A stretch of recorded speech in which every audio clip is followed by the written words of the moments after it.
for Gen Con 2016. I am sitting here at the Greenbrier Games area. I don't say booth anymore because you guys have an area.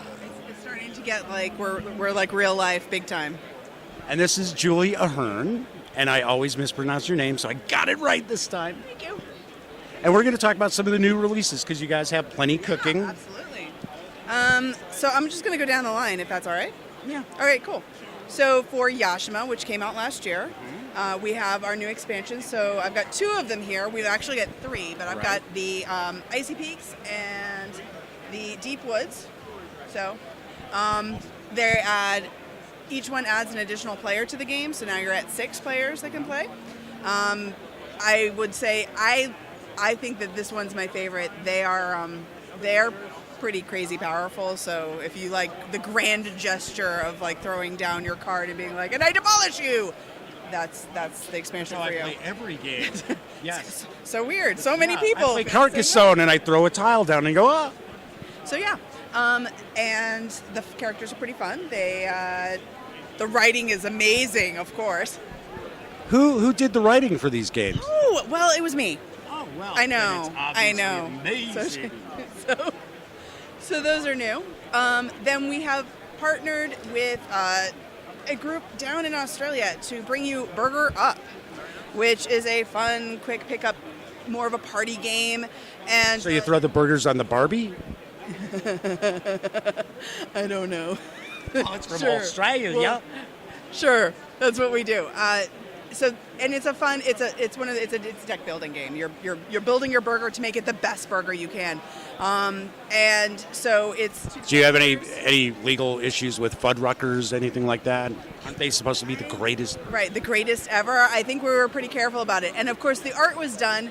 And just to show you the difference, because this is my favorite thing, the art was done by our own Stephen Gibson, who also did the art for his game Grimslingers. So just to do the comparison of the art from one to the other. Right. He did both. Multifaceted. He's really, yeah. So art's great in this one.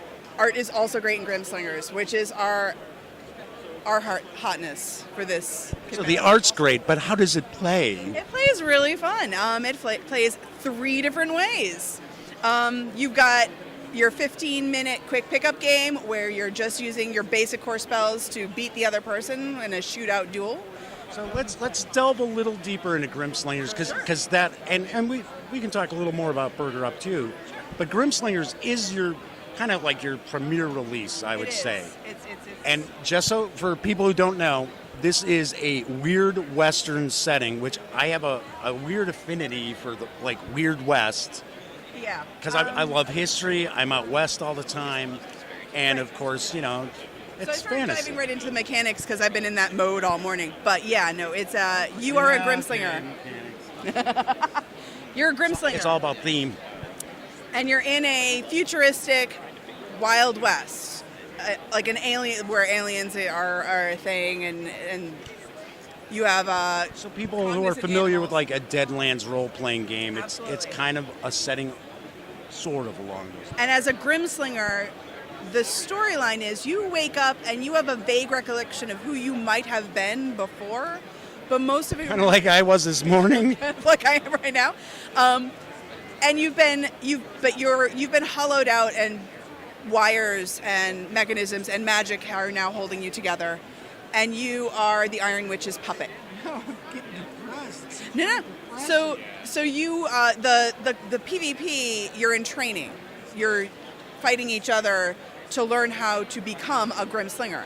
So you got your newly found powers. right. Sure. So before you can go on the co-op campaign, you do the pickup games almost to learn how to become a Grimslinger. So you are using spells. It's almost a rock, paper, scissors kind of fire beats water, very simple mechanic of fighting each other. Once you get more than 2 people, you have to target who you're going to fight with. Once you've mastered that quick 15-minute game, you get to add signature spells. You add an archetype that changes your stats and modifies the spells themselves. And you get items, which are my favorite. You can have a lucky jackalop's foot, which helps you dodge bullets. You have somebody's hollow wooden leg that you can club people with, because why not? You're in the Wild West. Once you master that, you stop fighting each other and you start fighting the monsters, which range from... Then the co-op. And then you're in the co-op. So you travel the map, you explore the world, you do the storyline, you have little side projects and adventures and goals you can do. You have weather that you encounter that modifies the game. And then you're fighting things like jackalopes and chupacabra, because it's the Wild West. Right. Well, it's the weird Wild The weird Wild West. And you can do it all as a cat if you want to. Or a llama. My cat will be very happy to know that. The cat it has a lot of complexity. He's actually quite deep. He's profound as a cat. May I guess, Julie, that you have some additional items for Grimslingers on the horizon? Now, I know there's a pre-order promo pack, right? There actually, yes, there's the retro pack, which was, Steven had started this as an app, and got to a certain point and realized he was going to make it was going to be a card game. So the retro pack has some pretty OP cards actually in it that are kind of a throwback to when it was an app. He has a couple of additional spells and items as a pack, and then you have your duels, which is just the quick 2-player 15-minute game, so that when you want to play with, your parents who are like, why do you like board games? You have something for them too. So we have all of that already. I think in the future, when we release something, it'll probably be additional campaigns. Because really, you have a storyline. Of course, that's going to involve a lot of writing. And who would be doing that writing? Actually, I think Steven did a really good job. What's a little bit scary is that his sense of snark and timing is very similar to mine. It's a very agreeable editing process for me. I wish I had written it. But yeah, no, he did a great job. He did everything. He did the mechanics, the art, the writing. It's his baby.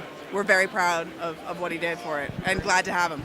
So right now, folks who, of course, you're not at Gen Con, you're watching this probably after Gen Con. Don't laugh. You're mean. That's so mean. So sad. But Right. Yes. they can go to the Greenbrier Games website and they can get Grimslingers. They can order Burger Up. They can order Yashima and the expansion. Well, they can pre-order Grimslingers right now. Well- It will be available September 9th. Right. See, you missed out. You were here at Gen Con. Could've September gotten a copy. 9th, it will be released. Then they can order it. But right now, we're selling it here, but also the Kickstarter backers who backed it are getting it. Hopefully, it'll be on their door. So they're here at Gen Con. They get all their new games. They get home, and they have a package waiting for them at home.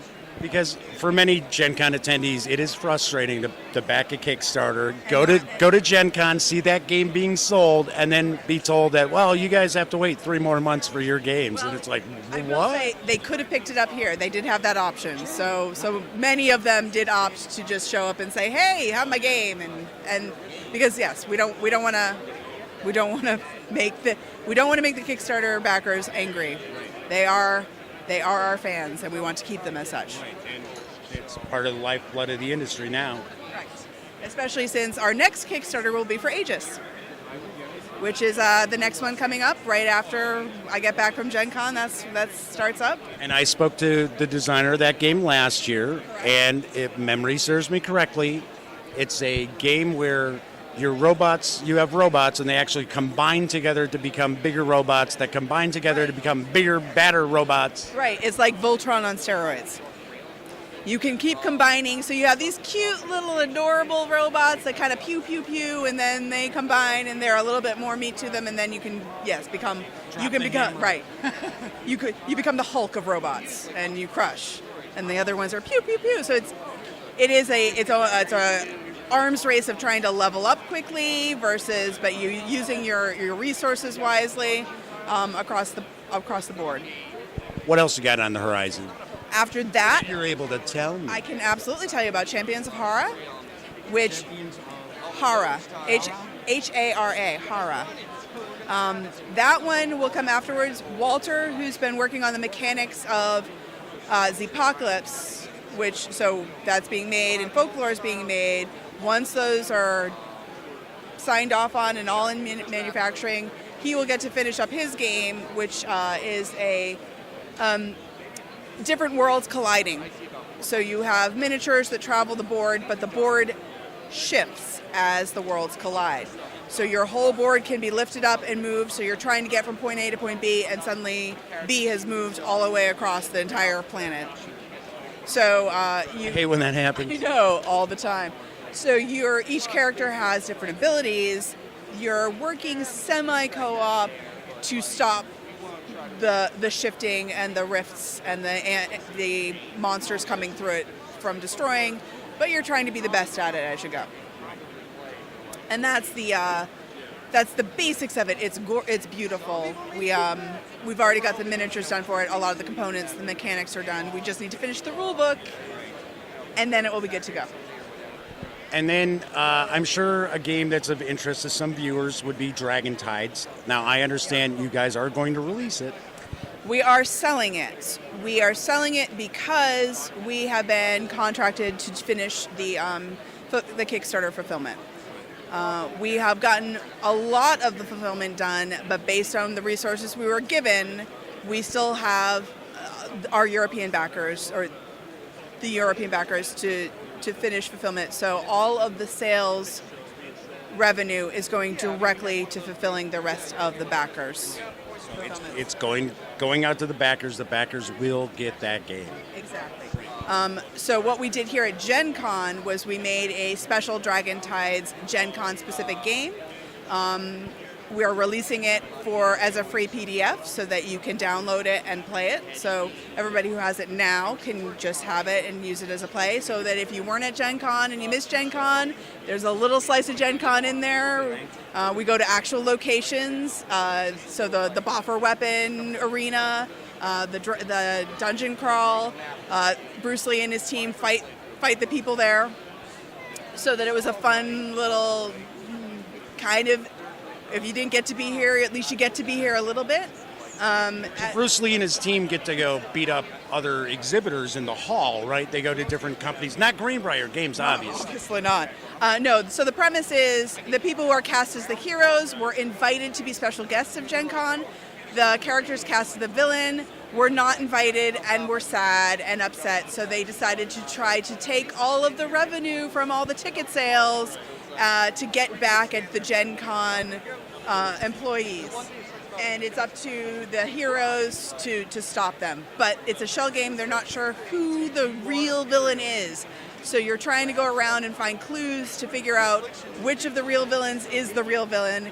And then at the end, you accuse someone. And if you are correct, you have righteousness on your side and you have extra powers. And if you were wrong, you're really embarrassed, but you still have to fight them because now they're mad at you. So it's a fun little, it's a light quick one. It's not a full campaign, but it's free, it's downloadable, and it's helping to boost the sales so that we can fulfill the backers. Anything else on the horizon that pops up? Not that I can talk about. Okay, I'm sure there's tons of things in the pipeline. They're just not, We're wrapping up. They're like cooking. I said, we're wrapping up Kickstarter the ZPOC 2 Defend the Burbs right now, so that's going into manufacturing. We're wrapping up Folklore in the next month, so that next 2 months, so that can go in to finish the production of all the extras, because there were so many. So we're finishing that. Core is pretty good and well and set and play tested and polished. So it was all the extras that needed the extra love to make sure that we didn't give anybody a game that wasn't playable. Because that's always great when you get a game that it doesn't Especially actually when play. you're really looking forward to it, and then you break it out and you're like, this game is broken. Right, we didn't want that. And then after that, catch me next year. I'll have other things to tell you about. No! Any final words for our audience about Greenbrier Games, Julie? Any other words? It was Family-friendly words, please. It was great to see everybody. It's great to hear from everybody online, and thanks for all the continued support. Julie, thanks for taking some time out. Gen Con, it's packed. It's always packed. Yep, it's a good time. Have a great show. Thanks, you too. Thanks.